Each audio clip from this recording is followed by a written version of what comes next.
नमस्कार दोस्तों, मैं हूं नौद। आप देख रहे हैं मेरा YouTube चैनल पोल्ट्री जोन। दोस्तों, आज का वीडियो बहुत ही महत्वपूर्ण होने जा रहा है, इसलिए वीडियो को आपको आखिर तक देखना है। मैं आपको लेके आया हूं मेरे पोल्ट्री फार्म पे, जहां पे IB कंपनी के साथ में यह हमारा पहला बैच है और इसमें 10,400 बर्ड आए थे और आज बर्ड का जो है 24वां दिन रनिंग में है। और अगर मैं फार्म की स्टेटस अगर बताऊं तो बहुत शानदार स्टेटस है। अभी तक सब देखो, स्टेटस 3-4 चीज़ों से क्लियर किया जा सकता है। देखिए, मेरे बताने से कुछ नहीं होता, वो होता है एक तो आपका लीटर कंडीशन। लीटर 3-4 चीज़ें बता देता है। अगर आपके फार्म के अंदर नमी है, दूसरी बात फार्म के अंदर अगर पतली बीट है, और लीटर अगर आप चिपचिपा है या फिर केक फार्म में अगर है, इसका मतलब आपके फार्म में कोई ना कोई बीमारी है। ठीक है, तो अगर मैं आपको बताऊं कि मेरे फार्म में कहीं से कहीं तक मतलब ये चीज़ें नहीं है, क्योंकि चूँकि देखिए, मैं भी हफ्ते में 1 या 2 दिन ही यहाँ पे आ पाता हूँ, तो मुझे भी मतलब इनको जज करना आवश्यक है कि मतलब क्या क्या समस्या है फार्म के अंदर में, इसलिए फार्म के अंदर घूम के देखता हूँ।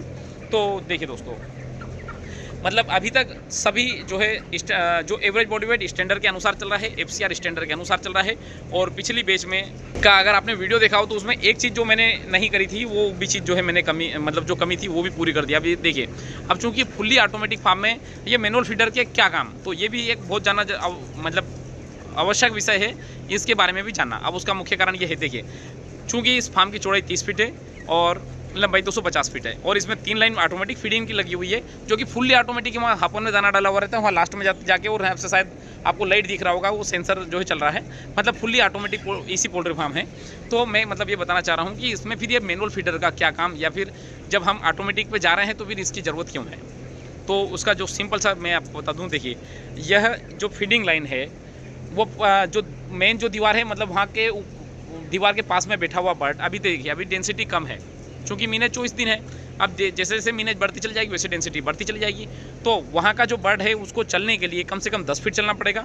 तो नंबर 1, एक तो उसको 10 फीट चलना पड़ा। नंबर 2, कि जब हाई डेंसिटी पे रहेगा तो पहले यहाँ का बर्ड उठेगा और पहले वो दाना खाएगा, उसके बाद में उनका नंबर आएगा, वो हटेगा, उसके बाद में वो पानी पे जाएगा, तब जो है उनका नंबर आएगा। ये सबसे बड़ा जो डिस है। मैं अगर इसी मतलब ऑटोमेटिक फीडिंग लाइन का अगर मैं बोलूँ तो ये एक बहुत बड़ा ड्रॉबैक है, या हम डिसएडवांटेज बोल सकते हैं, जो कोई फार्मर भाई या कोई कंपनी नहीं बताएगी। चूँकि मैं खुद फार्मर हूँ, मैं खुद एनालाइज करता हूँ, मुझे इन चीज़ों के बारे में अच्छे से पता है कि कहाँ पे गलती हो रही है, कहाँ पे सुधार करने की आवश्यकता है। तभी तो मैं सब चीज़ें डेवलप कर पाया हूँ इतने सस्ते में और इतने अच्छी तरीके से। और मैं खुद फार्म के अंदर डे 1 में क्या समस्या है, डे लास्ट में क्या समस्या है, अच्छा, मैं इस वीडियो में और भी आप बने रहेंगे, मैं आपको बहुत सारी इन्फॉर्मेटिव वीडियोस जो है इस वीडियो में डालूंगा।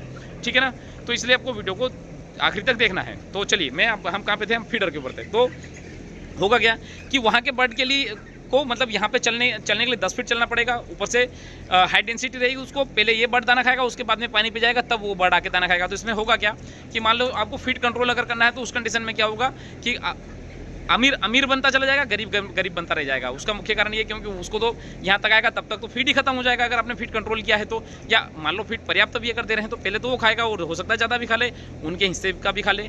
तो ये एक समस्या आ सकती है, और आती ही है, आ सकती है क्या, आती ही है।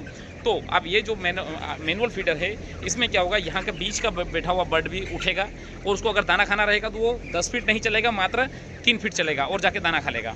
ठीक है, यहाँ का बर्ड भी रहेगा तो इधर भी 3-4 फीट चलेगा, दाना खा लेगा, इधर भी 3-4 फीट चलेगा, दाना खा लेगा, मात्र 1-1.5 फीट चलेगा, पानी पी लेगा। यहाँ का बर्ड रहेगा वो यहीं पे दाना खा लेगा, या इधर 3 फीट जाएगा, पानी पी लेगा, इधर 3 फीट जाएगा, पानी पी लेगा। तो यह एक मुख्य कारण है, मतलब यह मैनुअल फीडर लगाने का। मतलब इसमें जो सबसे बड़ा जो फ़ायदा ये है कि एक तो मतलब फीड डिस्ट्रीब्यूशन बराबर तरीके से होगा, दूसरा कि साइजिंग, चूँकि अब किसी जो छोटा बर्ड है उसको कम दाना मिलेगा, सुबह की बात तो पहले से छोटा रह जाएगा, तो एक साइजिंग का इशू आ जाता है। इसलिए मतलब ये हमने मैनुअल फीडर ये पहली बार लगाया है मैंने ऑटोमेटिक फीडिंग लाइन लगाने के बाद में। इससे पहले तो मैंने मैनुअल फीडर पर ही लास्ट ईयर तक मैं काम करता था, तो उसमें तो जो है हम हर जगह जो है मतलब फीडर हम लगाते थे। ठीक है, चलिए, अब मैं आपको लास्ट में जो लेके चल रहा हूँ, आपको ऑटोमेटिक मेरे सेंसर के पास में, जहाँ पे सेंसर लगे हुए हैं, तो यहाँ की जो कहानी मैं थोड़ा सा आपको समझाऊंगा, वो समझने लायक है।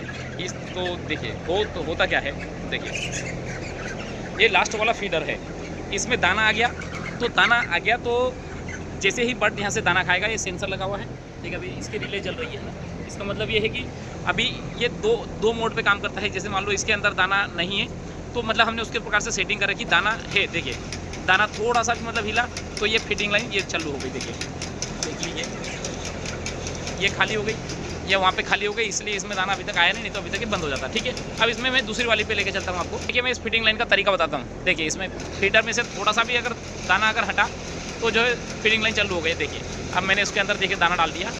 देखिए ये है सेंसर, ठीक है ना। तो इसमें क्या हो रहा है कि देखिए थोड़ा सा भी मतलब दाना अगर हटता है तो यह सिस्टम चालू हो जाता है। तो उसमें क्या होता है कि मतलब यहाँ पे मुर्गी ने थोड़ा सा भी, देखिए मैं यहाँ से देखिए दाना हटाऊँगा और ये सिस्टम देखिए ये चालू हो गया। ये देखिए तो ये थोड़ा सा भी मतलब दाना हटता है और सिस्टम चालू हो जाता है।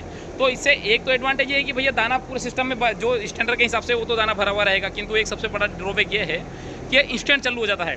अगर इसके बीच में अगर कुछ सेकंड का जैसे 1 मिनट या 2 मिनट का अगर अंतराल अगर कर दिया जाए तो मतलब यहाँ पे भी दाना पूरा खत्म हो जाएगा। चूँकि अब यहाँ पे दाना खत्म हुआ तो ये चालू हो गया, तो इन सब में भी अननेसेसरी दाना भरते चला जाएगा। खैर इसका काम करने का तरीका यही है कि मतलब इसके अंदर दाना भरते चला जाए, किंतु होता क्या है कि जो पुराना दाना पुराना रह जाता है और नया दाना उसके अंदर ऊपर डलता चला जाता है। तो नया बर्ड क्या करता है, नया दाना मतलब खाते रहता है और पुराना दाना जो है वो वहीं के वहीं पे रह जाता है। तो इसके अंदर भी मैंने सुधार कर दिया है।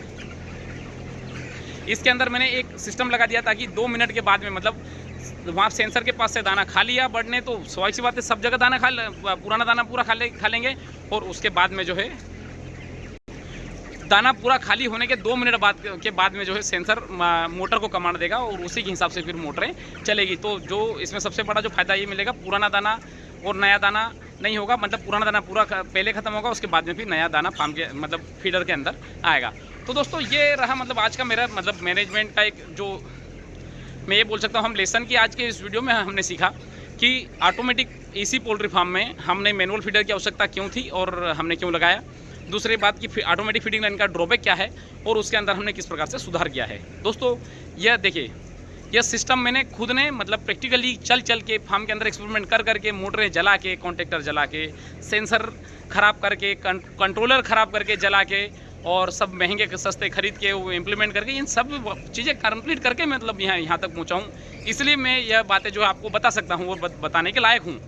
तो दोस्तों मतलब आज 24वां दिन है आईबी कंपनी के साथ में मेरा इस फार्म में पहला बैच है। दूसरे फार्म में मैं ऑलरेडी जो है 2 बैच निकाल चुका हूं और अगर मैं 2 बैच का पिछले दूसरा फार्म है उसका अगर मैं अनुभव आपसे शेयर करूं तो मुझे अच्छा अनुभव रहा। उसका मुख्य कारण ये रहा, बस एक मतलब अनुभव इसलिए रहा कि आईबी कंपनी मतलब प्रिकॉशन इतनी करवा लेती है कि बीमारी आने के चांसेस नहीं देते, ठीक है। और जो बारामती में भी जो हमारे जो मैनेजर सर थे उनका भी बहुत अच्छा सपोर्ट रहा, क्योंकि चूँकि वो आईबी में से निकले हुए थे। तो मतलब प्रिवेंशन और प्रिकॉशन दोनों के ऊपर उनका हमेशा फोकस रहा और हमारे प्रति तो उनका बहुत अच्छा मतलब सहयोग रहा। बारामती में भी जब तक हम 3 बैच निकाले तब तक लास्ट तक उनका बहुत अच्छा सहयोग रहा। तो मतलब मैं ये बोलना चाह रहा हूँ कि आईबी का मुख्य कारण ये है मतलब रिजल्ट आने का कि वो प्रिवेंशन और प्रिकॉशन बहुत अच्छे तरीके से करवा लेते हैं। तो दोस्तों आज का वीडियो बहुत लंबा हो गया है, तो इसलिए मैं वीडियो को समाप्त करना चाहूँगा। मुर्गी पालन से संबंधित किसी भी प्रकार की जानकारी के लिए या इक्विपमेंट के लिए या कम लागत में इसी पोल्ट्री फार्म बनाने के लिए आप मेरा चैनल सब्सक्राइब कीजिए। आपको संपूर्ण इन्फॉर्मेशन और टेक्निकल सपोर्ट के साथ में लास्ट बेच तक जो है आपको सारी इन्फॉर्मेशन मिलेगी। इसी के साथ मैं वीडियो समाप्त करना चाहूँगा दोस्तों। धन्यवाद।